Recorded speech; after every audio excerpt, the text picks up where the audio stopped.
How's it going? My name is Greg Lehman. This is Moonbeams, and I'm very, very happy and excited to have as a guest today my friend Jeremy Ra. Hi, How you doing? good to see you, Greg.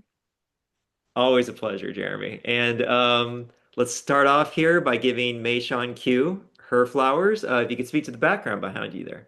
Oh yes, this is actually one of the first times we hung out too, right? Like us after meeting. And then there's like this really cool art building in downtown LA, the Bendix Building. And my friend actually had a show there, and this project came about because our curator wanted to do our art show where poetry met a visual medium, whatever. I mean, mostly it was painting and photography, but like visual art. And so she ended up taking one of the photos that she had of me for that she took before as like an art project for her artwork. And uh like she etched the words onto the print. So that's my poem that's etched onto the the picture itself. Yeah. So this was on display, yeah, and you came to that, and it was really fun, and we got to see a lot of the other art shows too, which were great. Yeah. It was beautiful, and everyone getting to read their poems along with the visual art was such a cool opportunity. And Mei Xian Qiu and you yourself were, just absolute rock stars at the event. So Oh, thank you for saying that. 1,000%. And shout out Bendix Building and everyone there, Noel's the homie, and yeah, I'm sure I'll talk to more or have more guests from their events on the show soon. But moving on to yourself, let's dive into some questions here.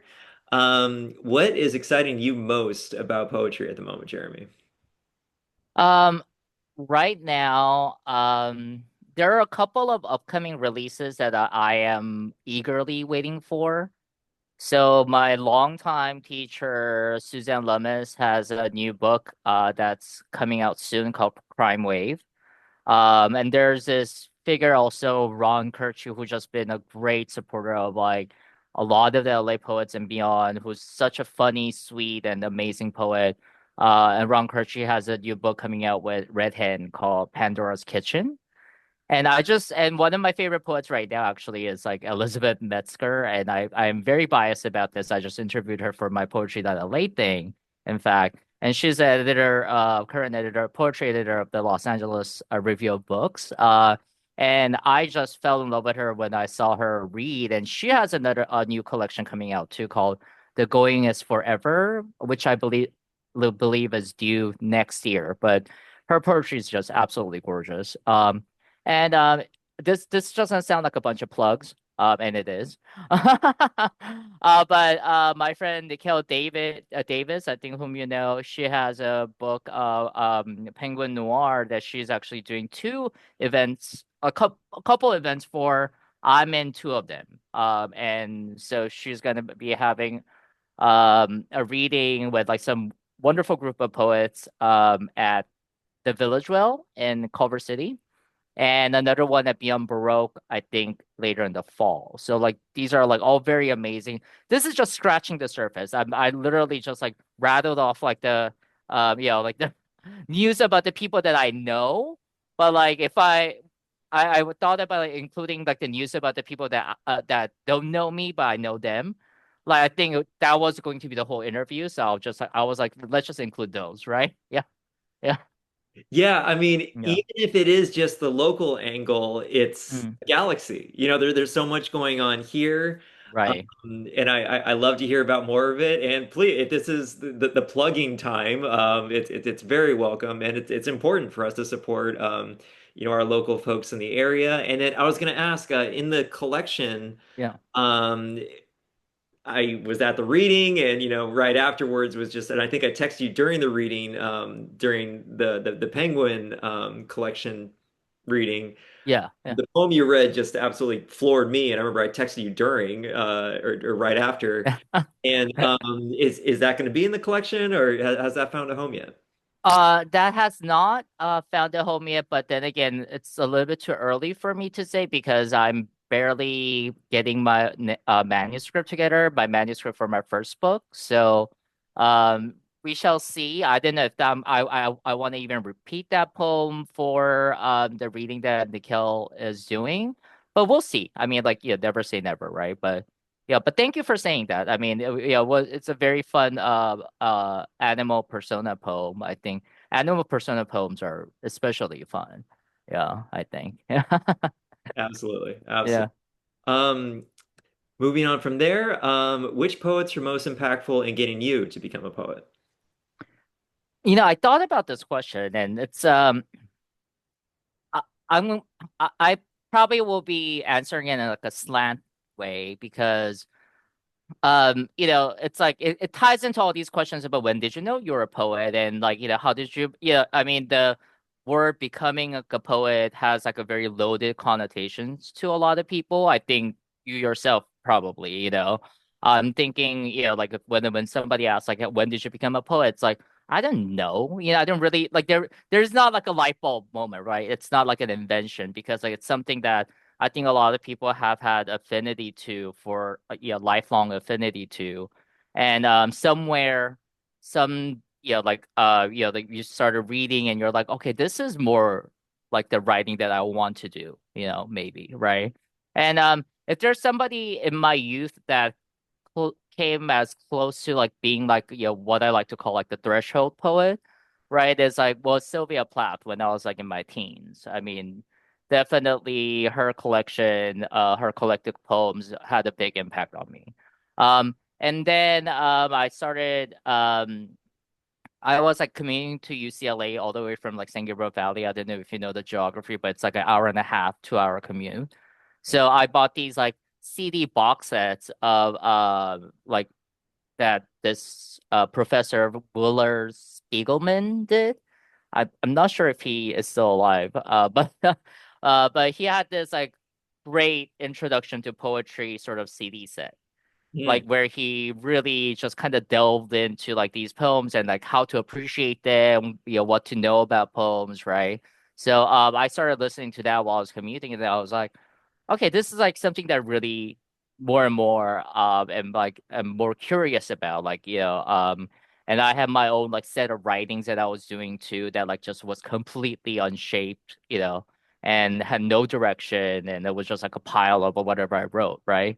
And I was like, okay, like now I can actually start thinking about putting this into like forms and stuff. And the first uh workshop I ever took was Suzanne Lemis's in UCLA Extension.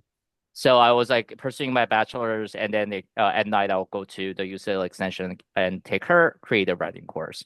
And that really was my first workshop, like actually knowing how to write a poem, like quote unquote. I mean, everybody knows how to write, right? Like, but like, how do you write like a poetry in a way that like speaks to, let's say, like other poets as well, right? Or like that actually demonstrates your understanding of what poetry really is like because like it's kind of like if somebody actually made a movie right now, right, that was Sunset Boulevard, right, like the exact same thing, without knowing, right, it wouldn't be have the same impact because same Sunset Boulevard has already been made, like it's that kind of thing, right? So like that's why I think writing and like poetry, like I needed all this knowledge and like needed somebody to say, hey, by the way, this has been done before, and you know what I mean? Yeah. One of like the biggest problems I had, I think, as a poet, was the fact that I sounded really old. Like I thought that's what poetry was, So like, and it didn't really help that I, of course, yeah, like I'm what they call the 1.5 generation. So I was born in Hawaii, but grew up in Korea, so I almost learned English again, you know.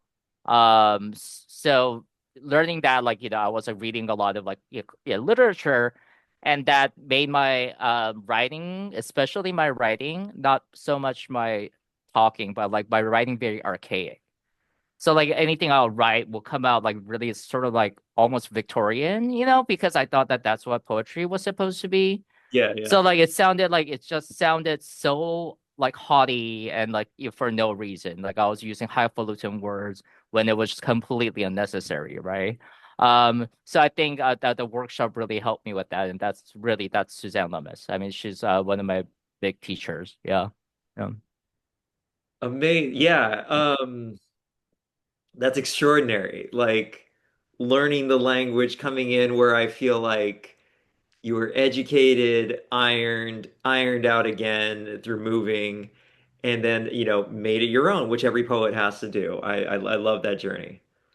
Right. And it's like I'm sure this is not just like in any, story of my story, but like I feel like I see it in a lot of other people too. It's like what I really loved about poetry is that whatever was like more like a quirk that needed to be like just flattened out in my I don't know professional life or like my academic life, whatever, right? Um the quirks were very much embraced in poetry. So like there was like a place where I can go to where like sometimes I would misremember a saying or something. And the poets would be the one who would say, actually that mis reading or like misquoting of a common saying sounds a lot more interesting than than something that has been said, literally a million times before, right? Yeah. So like you start embracing these mistakes and these quirks, and later on you start almost like intentionally making those mistakes. Like you intentionally want to break the language, Like when at first you're breaking it for because you just didn't know better, but like later on you're just breaking it because like I mean to actually not sound like everybody else, right? Yeah. And the balance that requires, Right. this, Exactly. yeah, Yeah. yeah. But okay, so moving on here, if you could change something about how culture views poetry today, what would it be? I think most people um and I hate generalizing, but I do think that most people have the impression that poetry is difficult. Um and it's unapproachable.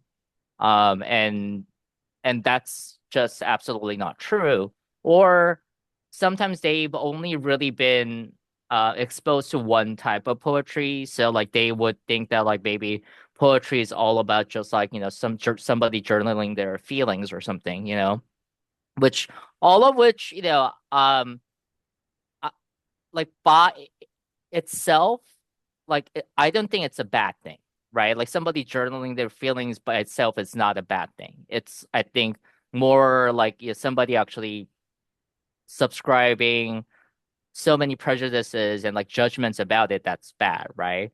And also, like it's not just about feelings. It's not just, and also it's not just about like somebody trying to make you feel stupid. You know what I mean? It's not, it's like, like poets are also on like a journey with the readers. A lot of us are writing because we are trying to figure things out on our own as well. And whereas those kind of writings I think are so became like quite popular in like the nonfiction genres, and which are so magnificently done, honestly, But I don't think people approach poetry in the same sort of open attitude where, like if you just kind of embrace it, maybe like you might actually go away with something rather than, just like coming in really defensive about it. Yeah, yeah. Absolutely love it. Yeah. Um, well, cool. And then moving on to the word association here. Oh God. Got words lined up. I love getting people if people go on their back foot, they're like, okay, here we go, But yeah, whatever comes to mind first, I'm just gonna fire these at you real quick. And yeah, ready to rock? Okay, yeah, let's do it. Okay, cool. Wine, Grapes. YouTube, Red. justice, Liberty. victory, Defeat. money, Green. war, Peace. business, Mind, Casual, difficult, rhyme, uh, long, and hope. eternal. Ah, awesome. Thank you. Cool, cool. And yeah, so second to last item here. Favorite line of yours that you know, hit you as remarkable recently? Yeah, Uh, Recently there was, I'm going to be, sorry, I'm just going to look this up real quick because I don't want to get the details wrong. yeah. But it was in back in May when some wonderful poets got together and paid tribute to Robert Metzi, who's this also legend in the poetry community who passed away. And the person who actually one of the big people who ended up organizing this was actually just this wonderful poet called Jody Hollander. And it featured a lot of great poets like, Dana Gioia and Suzanne Lomas and David St. John, and the list goes on. But I got reminded of this poem that I read like so long ago, and I didn't know. I think I was too young to actually appreciate it. And I heard it again, and I was like, wow, this is like just mind blowing. And this is a closing line from There by Robert Metzi. And it goes, I taste myself and I taste those winds, uprisings of salt and ice, of great trees brought down, of houses and cries lost in the storm. And what breaks on that black shore breaks in me. I think that's Oh, so amazing. oh, Yeah. where can people get that? That's actually available online, but of course, like we all encourage people to actually buy Robert Metzi's books. Yeah, yeah, yeah. Yeah, yeah. But yeah, it is. It's called Dare, and that poem is available online. Yeah, Okay, great. Is it in a collection? Like people can buy it? Or? yeah. I'm pretty sure it's Robert Metzi should have like a collected volume of poetry, if anything. I'm pretty sure. I Yeah, just feel opened by that. There's so much there, and what a perfect closer. I want to read the rest of it. yeah. Right? But even just that one line, it's kind of like a run-on sentence too. But Yeah, it is one line. Yeah. tremendous. Yeah. Oh my God. So this is funny. Like, I've enjoyed the conversation, and it's kind of funny, like coming to you with questions and like organization and everything like that. When I feel like I could have come in with just like we could have just talked, you know? Right, right. It's so funny, like learning how to like, because like moonbeams, came from, moon tides and like their support and everything like that. And I'm still like kind of shaping this into whatever it's going to be. But having Right. this growth point with like, us being friends outside of this and then just riffing on like these different topics is fun. And like just with that line there, I feel like we could talk forever. And also, I mean, the first time we hung out at Beyond Baroque, we went on forever about Sylvia Plath. So it's funny to like kind of hold back a little bit on this context because I'm sure people Right. like, maybe there would be an audience for a 3 hour conversation with Greg and Jeremy, but I don't. Actually, that would be like a whole class. I mean, you know what I mean? If you really want to do like a deep dive of like the poems that you really love. Um, and that's what I find like it's interesting about like poems, great poems at least. It's like um there's so much universe in there. So like reading of it may be really short. Like a lot of the poems don't really go over 1, 2 minutes, right? Like 2 minutes, I should say. When they're read out loud, but the talking about it can go on forever because there's just so much they poets actually put compact into the the page itself, which is I think very unique to poetry because I think like for like a book, I mean if you want to talk about like a most of the books, I mean you have to have read many pages into it for there to be like a plot and an understanding and like a character and like whatever. Whereas like there's like a world already that like a very, very concrete shaped world that exists on the page of like a very short poetry. Yeah. Yeah. Absolutely. And I would say returning to the point earlier about like, there's journaling and there's poems like by people who may you could kind of tell haven't read too much poetry, so they're kind of Right. treading on pretty familiar cliches and things like that, you know? Right. That might be a great definition for what poetry is. It's what is separated from just, not just, but just like from the diary entry, from something that hasn't really been honed and informed yet. It's something that stands out, stays with you, and shows somebody that has really taken the craft seriously and made it their own. So, Right, exactly. I mean, I think you put it perfectly because I think like great poems, I mean, the reason why we love them and like the more we think about why we love them, sometimes like they come on like almost like a primal level, right? And they're and and I think Suzanne Lemis and like a lot of like these teachers always say, I mean, some of like the greatest lines of literature or and especially in poems, they're not a- they're not consistent of like high vocabulary. I mean, they're really, really sometimes simple words. It's just that their composition and where they're getting at and like their arrangement is so unique that it stays with you. And I think that is, I would say 95% true. Maybe there's like there I have seen like some 5% where it's like yeah, even if the words were a little bit more uh jargony or like hard to understand, they still like were great. But I think majority and like the aim of a poem and a poet is to communicate something that's like almost ineffable, you know.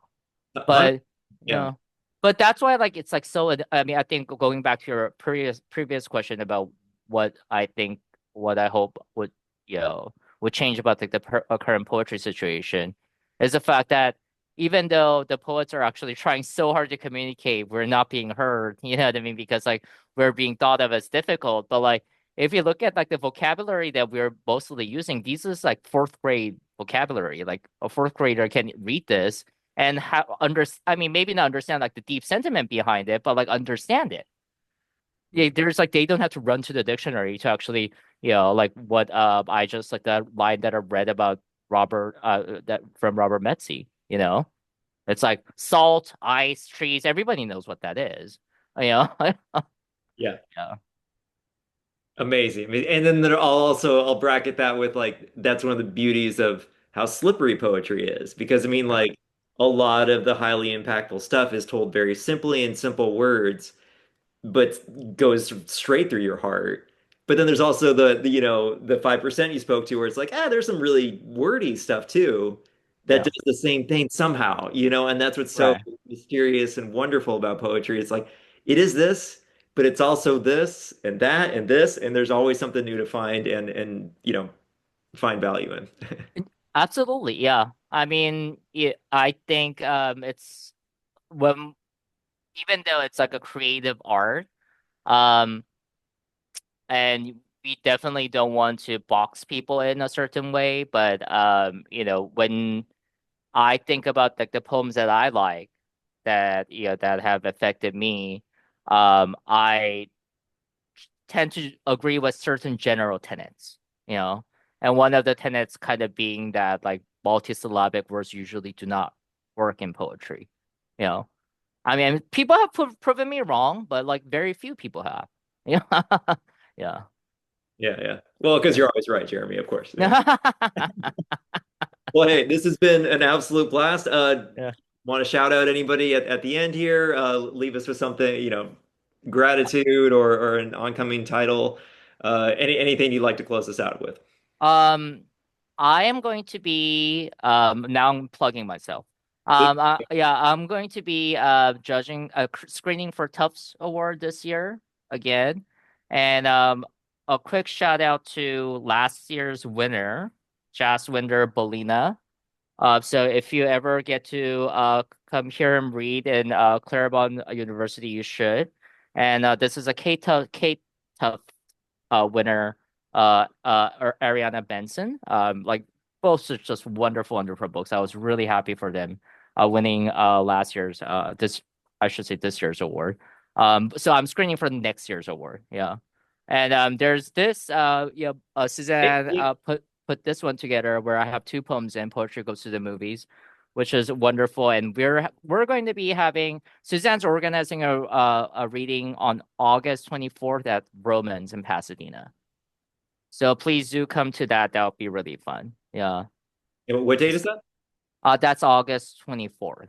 So okay, cool, cool. So yeah, I'm releasing these on a schedule of sorts, and this will come out before then. So yeah, August. Oh, okay. If it doesn't, you can just cut down part out. Cool, Just cool. cut it out. So like you know what I mean? Like, but uh this one, like if anything, I'm like plugging it at least to you so you know. Yeah, yeah. Yeah. And then So, shout out Beyond Baroque. I interviewed Genesis Perez actually just a couple hours before I talked to you today. So just a lovely camp, a wonderful institution in the poetry community. oh yeah, that's amazing. Yeah. Hopefully Beyond Baroque will be doing it's like it's big event in November and obvious like once I know more details, of course I'll let you know as well. But yeah, it should be fun. I mean, it is Beyond Baroque is seeing some new challenges because like the NEA funding got cut and all of that. So we'll see. We'll see where it goes. Where I mean, literary institutions survive somehow one way or the other. So we are trying to keep it alive, right? Yeah.